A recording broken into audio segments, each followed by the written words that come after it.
আজকের লেকচারে আমরা যেটা পড়বো সেটা হচ্ছে একটা কোশ্চেন আগে লিখেছি, দেখো যে একটি বাস্তব গ্যাসের ভ্যান ডার ওয়ালস সমীকরণটি প্রতিপাদন করো।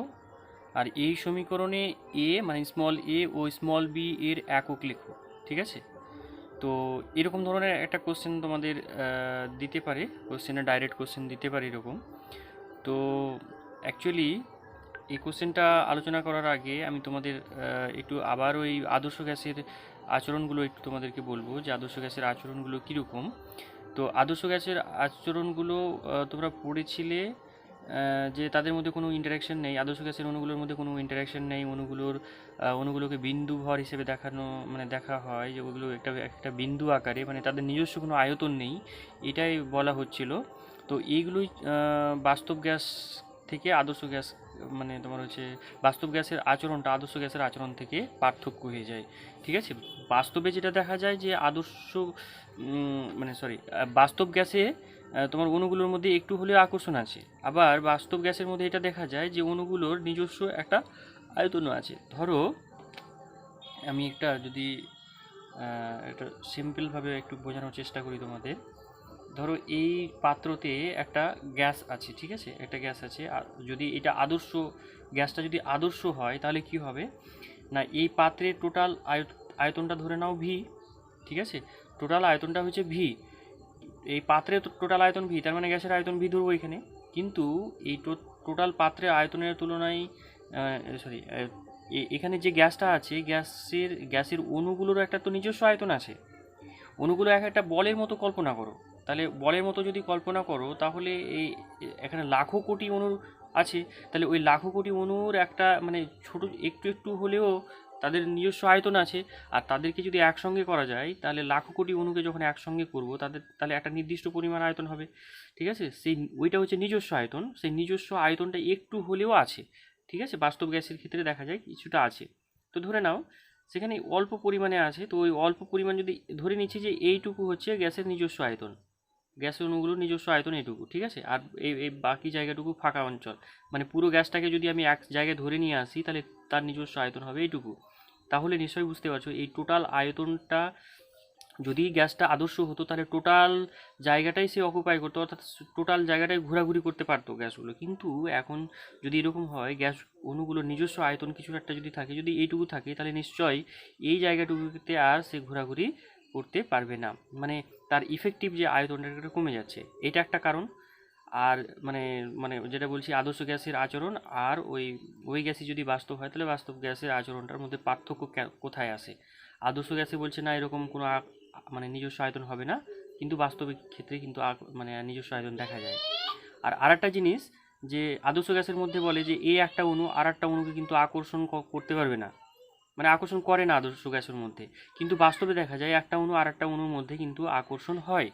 তাহলে এই যে দুটো জিনিস, এই দুটো জিনিস মেইনলি মানে ডেভিয়েট করে বা মানে মানে এটা পার্থক্য দেখা যায়। আদর্শ গ্যাসের আচরণ যেরকম হওয়া উচিত কিন্তু ওই রকম আচরণ বাস্তব গ্যাসগুলো করে না, কিছুটা একটু একটু হলেও পার্থক্য দেখা যায়। এই পার্থক্য দুটো কারণে হয়, একটা হচ্ছে ওই যে আয়তনজনিত ফ্যাক্টর, আর একটা হচ্ছে মানে তোমার হচ্ছে আকর্ষণজনিত ফ্যাক্টর।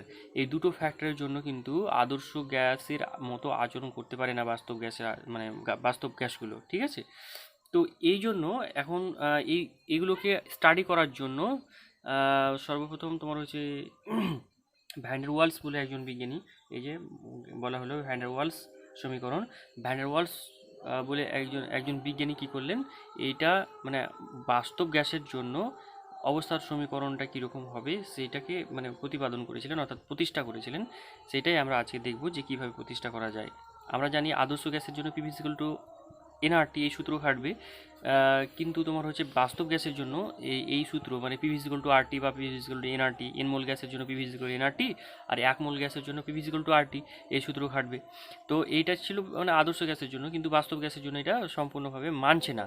তাহলে যে সূত্র মানবে মানে কিভাবে মানবে, এটা প্রথম সূত্র দিয়েছিলেন ওই মানে ভ্যান ডার ওয়ালস দিয়েছিলেন। এই ভ্যান ডার ওয়ালসের সূত্রটা কিন্তু বাস্তব গ্যাসের ক্ষেত্রে অনেক অংশে প্রযোজ্য হচ্ছে, এবং ওইটাই আমরা আজকে প্রতিপাদন করব। ঠিক আছে, বা প্রতিষ্ঠা করব। দেখা যাক এটা কিভাবে প্রতিষ্ঠা করা যায়। তাহলে আমি ওই যে দুটো জিনিস বলেছি, একটা হচ্ছে আয়তনের জন্য একটা মানে ডিফারেন্স চলে আসে আদর্শ গ্যাস এবং বাস্তব গ্যাসের মধ্যে আচরণের মধ্যে। আর একটা হচ্ছে মানে তোমার হচ্ছে ইয়ের জন্য ডিফারেন্স চলে আসে, অর্থাৎ পার্থক্য চলে আসে, ডেভিয়েশন চলে আসে চাপের জন্য বা তোমার আকর্ষণের জন্য। তো আকর্ষণ গ্যাসের নিজের আদর্শ সরি তোমার বাস্তব গ্যাসের অণুগুলোর মধ্যে যে আকর্ষণ হয় সেই আকর্ষণ গ্যাসের জন্য ডেভিয়েশনটা আসছে, সেটার জন্য আমরা দুটো মানে কারেকশন করব। ভ্যান ডার ওয়ালস যেটা করেছিলেন দুটো কারেকশন করেছিলেন, ওই দুটো কারেকশন আমরা দেখব কিভাবে করা যাচ্ছে, ঠিক আছে।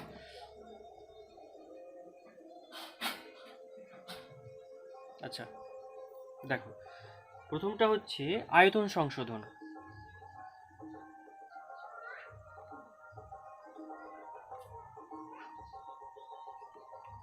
ঠিক আছে, আয়তন সংশোধন করা হচ্ছে, এটা একটু আগেই আমি বললাম। আয়তন সংশোধনটা কীরকম না, এই যে বলেছিলাম যে এই গ্যাস যদি বাস্তব আদর্শ গ্যাস হয় তাহলে পুরো পাত্রের আয়তনটাই তার গ্যাসের আয়তন হবে, যেটাকে পুরো অংশ জুড়ে সে মানে গ্যাসটা চলাচল করতে পারবে মানে মুক্তভাবে। কিন্তু বাস্তবে দেখা যায় যে কিছু মানে ওই গ্যাসগুলোর বাস্তব গ্যাসগুলোর অণুর নিজস্ব একটা আয়তন আছে, যে আয়তনটা সে ব্লক করে দিচ্ছে এবং সেই আয়তনটা কিন্তু সে মানে সচরাচর মুক্তভাবে ঘুরতে পারবে না। তাহলে তার একটা নিজস্ব আয়তন হচ্ছে, তাহলে মানে ইফেক্টিভ যে ভলিউম যেটা বা আয়তন, যে অঞ্চলটা গ্যাসের অণুগুলো মুক্তভাবে স্বাধীনভাবে চলাচল করতে পারে তার পরিমাণটা কিন্তু কমে যাচ্ছে। ঠিক আছে, আবার বলছি গ্যাসের নিজস্ব আয়তন থাকার কারণে, বাস্তব গ্যাসের ক্ষেত্রে নিজস্ব গ্যাসের আয়তন থাকার কারণে টোটাল পাত্রের কিছু অংশ সে মুক্তভাবে ঘুরতে পারছে না, কিছু অংশ সে স্বাধীনভাবে মানে মুক্তভাবে চলাচল করার এটা হারিয়ে ফেলছে। তো একটু হলেও মুক্ত অঞ্চলটা বা আয়তনটা কিন্তু কমে যাচ্ছে। কতটুকু কমছে না, যদি আমি ধরে নিচ্ছি যে এইখানে 1 মোল পরিমাণে গ্যাস আছে, ঠিক আছে, 1 মোল পরিমাণে যদি গ্যাস আমরা নিই, টি ধরে নাও কেলভিন উষ্ণতায়, টি কেলভিন উষ্ণতায় 1 মোল পরিমাণ যদি গ্যাস আমরা ধরে নিই, 1 মোল পরিমাণ গ্যাস টি কেলভিন উষ্ণতায় আছে এখানে এবং তার পাত্রের আয়তনটা ভি। ঠিক আছে, এটা যদি আমি ধরে নিই তাহলে মানে গ্যাসের নিজস্ব আয়তন যেটা যে নিজস্ব আয়তন থাকবে সেই আয়তনটা মানে কতটুকু কমবে, ধরে নিচ্ছি বি পরিমাণ কমে যাবে। এই যে এই অংশটুকু যেটা বলছিলাম আমি, যে এই অংশটুকু বা মানে এইটা হচ্ছে বি পরিমাণ অংশ কিন্তু কমে যাবে। তাহলে তোমার হচ্ছে এখন কার্যকারী আয়তন কত হবে, তাহলে কার্যকারী আয়তন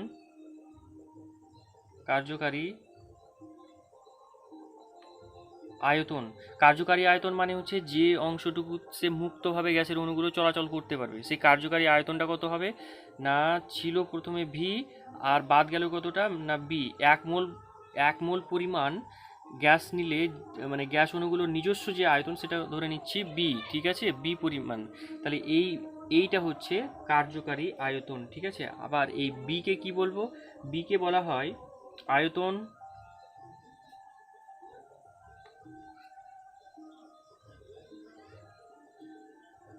সংশোধন পদ। ঠিক আছে, আয়তন সংশোধন পদ বলা হয় এটাকে। তো এটা নিশ্চয়ই বুঝতে পারছো যে আয়তন সংশোধন পদ অর্থাৎ 1 মোল গ্যাসের নিজস্ব মানে 1 মোল বাস্তব গ্যাসের নিজস্ব আয়তনটাকে বলা হচ্ছে আয়তন সংশোধন পদ।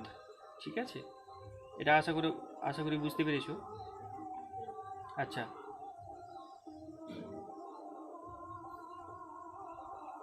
তারপরে দেখো,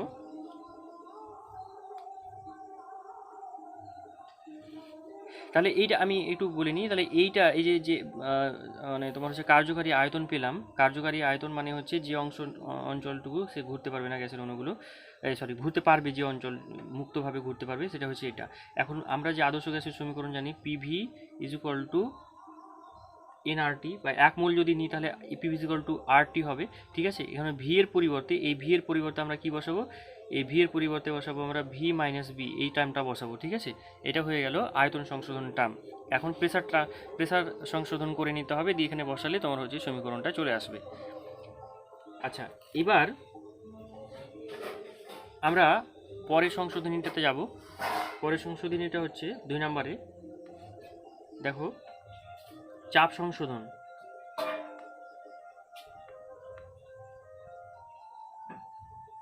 চাপ সংশোধন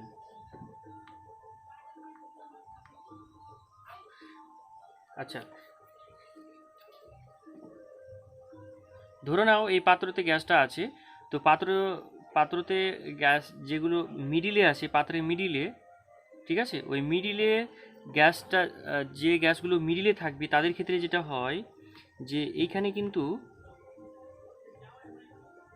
এরকম একটা মানে তোমার ধরো যে এখানে একটা মিডিলে গ্যাস আছে, গ্যাসের অণুকে মানে গ্যাসের অণুগুলো, আমি কি বললাম যে আদর্শ গ্যাসের ক্ষেত্রে একটা গ্যাসের অণু আর ওই গ্যাসের আর একটা অণুকে কি করে না, আকর্ষণ করে না, কিন্তু এই ক্ষেত্রে আকর্ষণ করে। কার ক্ষেত্রে? বাস্তব গ্যাসের ক্ষেত্রে। তো এই অণুকে আকর্ষণ করবে, অর্থাৎ এই অণুটাকে আকর্ষণ করছে। কোন দিকে আকর্ষণ করছে? এর দিকে আকর্ষণ করছে। এই অণুটা কি করছে? এদিকে আকর্ষণ করছে। এই অণুটা এদিকে আকর্ষণ করছে। এইভাবে প্রত্যেকটা অণু মানে তোমার হচ্ছে নিজের দিকে আকর্ষণ করছে, ঠিক আছে। আকর্ষণ করলে দেখো এই আকর্ষণটা এর দ্বারা ক্যান্সেল হবে। তোমার হচ্ছে মানে সোজাসুজি লেখা উচিত ছিল, এর দ্বারা তোমার এইটা ক্যান্সেল হবে সোজাসুজি করলে, ঠিক আছে। এটার দ্বারা এটা দ্বারা এটা, মানে পরস্পর অপোজিটটা। ধরে নাও এটার দ্বারা এটা, এটার দ্বারা এটা ক্যান্সেল হবে, এটার দ্বারা এখানে ক্যান্সেল হয়ে যাবে, ঠিক আছে। এটার দ্বারা এটা ক্যান্সেল হয়ে যাবে। এইরকম করে এখান থেকে তোমার হচ্ছে এই জায়গাতে ক্যান্সেল হয়ে যাবে। মানে মিডিলে যেগুলো থাকবে চারপাশ থেকে তাকে সমানভাবে টানবে এবং সেটা নিট ব্যালেন্স ফোর্সটা জিরো হয়ে যাবে। এইটার ক্ষেত্রে কোনো ব্যাপার নেই। কিন্তু তোমার হচ্ছে যে গ্যাসের অণুটা একবারে পাত্রের ওয়ালের কাছাকাছি আছে, উন্মুক্তভাবে আছে, ঠিক আছে, এখানে ধরে নাও। তো এই যে অণুটা, এই অণুটার ক্ষেত্রে ধরে নাও এইটা কিন্তু এইদিকে অণু নেই, গ্যাসের অণু নেই, আছে কোন দিকে? এদিকে আছে, এদিকে আছে, এদিকে আছে। তাহলে এদিক থেকে এদিকে টানবে, এদিকে টানবে, এদিকে টানবে, এদিকে টানবে, ঠিক আছে। টেনে টেনে সে কোন দিকে টানছে? আলটিমেট কিন্তু এইদিকে টানছে না, এদিকে টানছে না, এদিকে টানছে। তাহলে আনব্যালেন্স একটা ফোর্স কাজ করছে। তাহলে কি হচ্ছে, যখন এই যে মানে গ্যাসের অণুটা মুক্তভাবে যখন ওয়ালে ধাক্কা মারবে, পাত্রের ওয়ালে, তখন কিন্তু তাকে পেছন দিকে টেনে ধরছে গ্যাসের অণুগুলো, কিন্তু আগের দিকে তো নেই যে মুক্তভাবে সে চলাচল করতে পারবে, নেই। তো এই আকর্ষণ থাকার কারণে যখনই ওয়ালে এসে ধাক্কা মারতে যাবে, মানে তোমার বল প্রয়োগ করতে যাবে, তখনই কিন্তু পেছন দিক থেকে টেনে ধরবে এবং নিট বলটা কিন্তু এই মিডিলের দিকে হবে, কেন্দ্রের দিকে হবে। বোঝা গেল? এই কেন্দ্রের দিকে হওয়ার কারণে এই যে পরিমাণ অ্যাকচুয়ালি এই অণুগুলো যদি না টানতো, যে পরিমাণ ধাক্কা মারতো বা যে পরিমাণ বল প্রয়োগ করতো এই ওয়ালে, সেই পরিমাণ ধাক্কা কিন্তু এখন মারতে পারছে না। আশা করি বোঝা গেছে এটা মানে সমস্যাটা, যে এই অণুগুলো যদি না টানতো তাহলে কিন্তু মুক্তভাবে ধাক্কা মারতো। এখন এই অণুগুলোর যেহেতু টানছে তাই মুক্তভাবে ধাক্কা মারতে পারছে না, ফলে কিছু পরিমাণে ধাক্কা তোমার হচ্ছে কম পরিমাণে মারছে, ঠিক আছে। তো বলের পরিমাণ যদি কমে তাহলে চাপের পরিমাণ কমে যাবে। তো যে পরিমাণ চাপ কমে যাবে সেই চাপ মানে কমে যাওয়া চাপের পরিমাণটাকে PA ধরে নিচ্ছি, ঠিক আছে। আর গ্যাসের 1 মোল এখানে গ্যাস নিয়েছিলাম, 1 মোল পরিমাণ, আমি আগেই বলেছি 1 মোল পরিমাণ গ্যাস নিয়েছি, আয়তন তো সংশোধন হয়েছে। তো এখন যে পরিমাণ গ্যাসের চাপ আমরা বাস্তবে দেখছি সেটা ধরে নিচ্ছি যে P, ঠিক আছে। যেটা বলছিলাম যে যতটা পরিমাণে চাপ কমে যাবে, এই কার কারণে চাপ কমবে না, ওই আগে একটু তোমার হচ্ছে ব্যাখ্যা করেছি আমি, যে এটা ধাক্কার পরিমাণ কমে যাবে বলে চাপ কমে যাবে। কতটা কমে যাবে না, PA পরিমাণে ধরে নিচ্ছি কমে যাবে। আর যে পরিমাণে চাপ আছে এটা কার জন্য না, মানে বাস্তব গ্যাসের জন্য 1 মোল নিয়েছি, তো যে পরিমাণে চাপ দেখাচ্ছে বাস্তবে সেটা হচ্ছে P ধরে নাও, ঠিক আছে। তাহলে টোটাল তোমার হচ্ছে যদি এই বাস্তব গ্যাসটা আদর্শ গ্যাস হতো তাহলে যে পরিমাণে চাপ দিত, অর্থাৎ আদর্শ যদি হতো তাহলে যে পরিমাণে চাপ দিত সেটা যদি P হয়, ঠিক আছে। আর এটাকে আমি তোমার হচ্ছে কি করলাম, বড় হাতের P ধরলাম। আর এটা তোমার হচ্ছে ছোট হাতের P, আর এটা হচ্ছে ছোট হাতের PA ধরলাম, ঠিক আছে। তাহলে P ইজ ইকুয়াল টু, মানে অ্যাকচুয়ালি চাপটা কত হচ্ছে, P সমান সমান হচ্ছে ছোট হাতের P প্লাস ছোট হাতের PA, অর্থাৎ এটা হচ্ছে বাস্তব গ্যাসের চাপ, ঠিক আছে। আর এটা হচ্ছে চাপ এত পরিমাণে কমেছে, তো এইটাকে বলা হয় আকর্ষণজনিত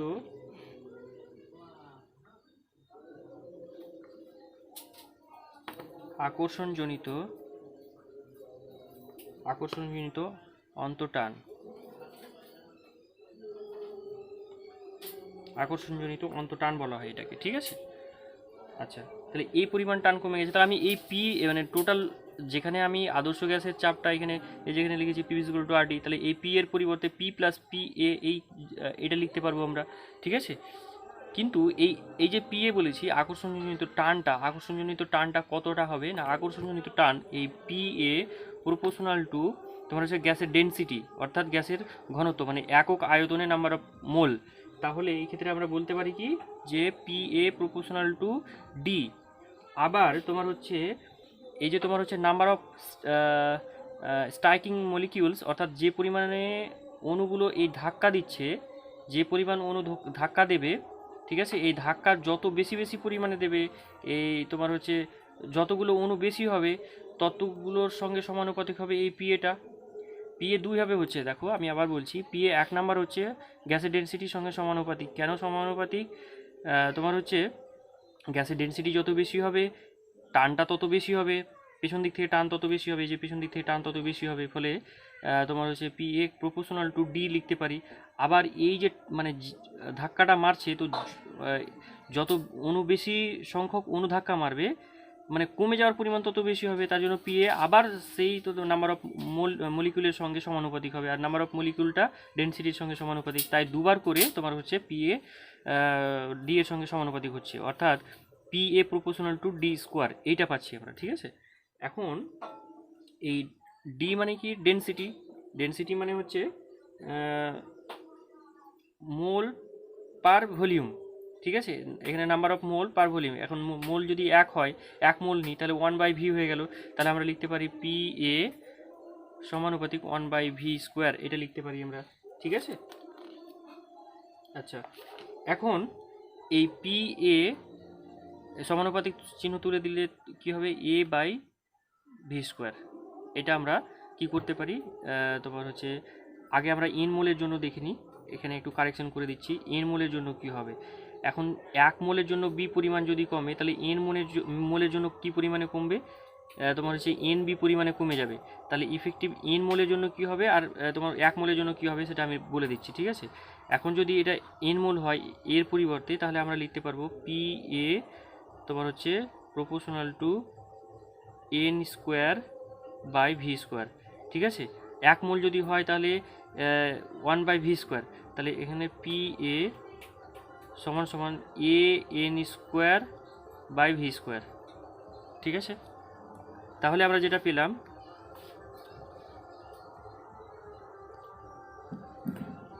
আয়তন সংশোধনের টার্মের জন্য 1 মোলের জন্য যেটা পাচ্ছি 1 মোলের জন্য 1 মোলের জন্য ভি এর পরিবর্তে কি বসাবো আমরা, ভি মাইনাস এন বি বসাবো, সরি এই এন মোলের জন্য এটা V A minus N B বসাবো, আর পি এর পরিবর্তে কি বসাবো আমরা, পি প্লাস এখন দেখো এন মোলের জন্য কত পেয়েছি, এই পি এ ইকুয়াল টু কত দেখেছি, A N square by V square, তাহলে এন মোলের জন্য বসাবো তোমার A N square by V square, এটা বসাবো পি এর পরিবর্তে, যেখানে পিভি আমরা পেয়েছি PV equal to NRT N mole গ্যাসের জন্য। ঠিক আছে, তা আমরা ওইটা সমীকরণটা লিখে ফেলি, তাহলে কি হচ্ছে এই পি এর জায়গায় কি বসাবো, এই যে পি এ, তাহলে পি এটা গ্যাসের চাপ, এটা কোন গ্যাসের কোন চাপটা, এটা হচ্ছে বাস্তব গ্যাসের যে চাপটা এন মোল বাস্তব গ্যাসের যে চাপ সেটা হচ্ছে পি, তাহলে P plus A N square by V square. ঠিক আছে, এটা পি এর পরিবর্তে লিখলাম, ইন্টু এই ভি সমান কত লিখবো, ভি মাইনাস এন বি। ঠিক আছে, ইকুয়াল টু কত, এনআরটি। তাহলে এইটা হচ্ছে ভ্যান্ডারওয়ালস গ্যাসের মানে তোমার সরি এন মোল বাস্তব গ্যাসের ক্ষেত্রে এটা ভ্যান্ডারওয়ালস ইকুয়েশন, এন মোল বাস্তব গ্যাসের ক্ষেত্রে ভ্যান্ডার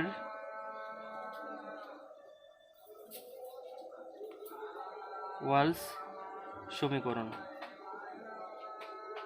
ঠিক আছে, এখন এন মোলের পরিবর্তে যদি 1 মোল নিই আমরা, তাহলে কি হবে, এই এন এর পরিবর্তে আমরা 1 বসিয়ে দেবো, তাহলে যে সমীকরণটা পাবো 1 মোলের জন্য কি পাবো সমীকরণটা, 1 মোল 1 মোলের জন্য 1 মোল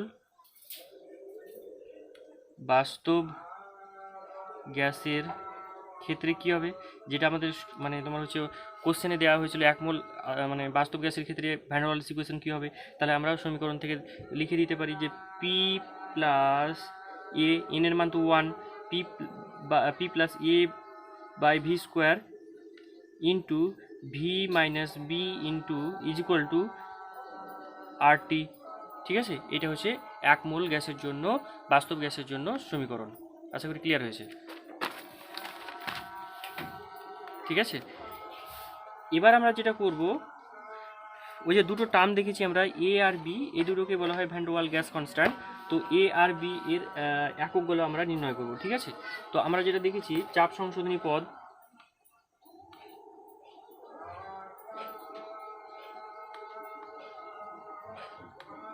চাপ সংশোধন পদ যেটাকে পি এ বলছিলাম আমরা, P A is equal to কত, A N square by V square পড়েছি আমরা। ঠিক আছে, তাহলে এ সমান সমান কত হবে, এর এককটা আমাদেরকে লিখতে হবে। তাহলে এ সমান সমান কত দেখো, তাহলে P A into V square divided by N এর স্কোয়ার। তাহলে পি এ মানে কি, এটিএম ধরে নাও।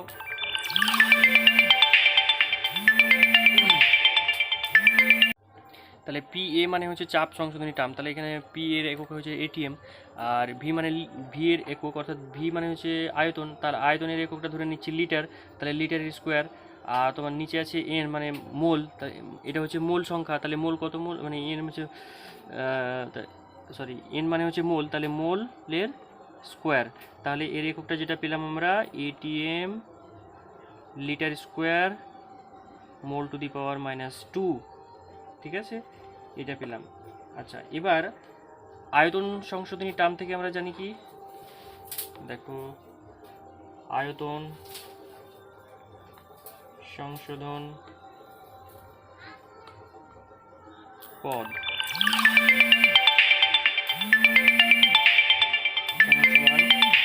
এনবি, আয়তন সংশোধন পদ সমান সমান এনবি। ঠিক আছে, তাহলে এন ইজ ইকুয়াল টু কত হলো, একটা আয়তন, আয়তন সংশোধন তো এখানে তোমার হচ্ছে আয়তনের একটা, নিশ্চয়ই বুঝতে পারছো আয়তনের ইউনিট হবে এখানে আয়তন, আর নিচে হচ্ছে এন ইজ ইকুয়াল টু আয়তন বাই বি। ঠিক আছে, সরি এখানে এনটা বসাবো, আমরা বি এর ইউনিট পেতে চাইছি, তাহলে নিচে হচ্ছে এন। তাহলে এখানে যেটা পাবো, আয়তনের একক হচ্ছে লিটার, লিটার পার মোল। ঠিক আছে, মোল, লিটার পার মোল, অর্থাৎ লিটার মোল টু দি পাওয়ার -1 এটা। তাহলে বি এর একক পেলাম, এ এর একক পেলাম, এটা হচ্ছে এ এর একক, এটা হচ্ছে বি এর একক। ঠিক আছে, আজকে তাহলে এই পর্যন্তই থাক, তোমরা এটুকু কমপ্লিট করে রাখো।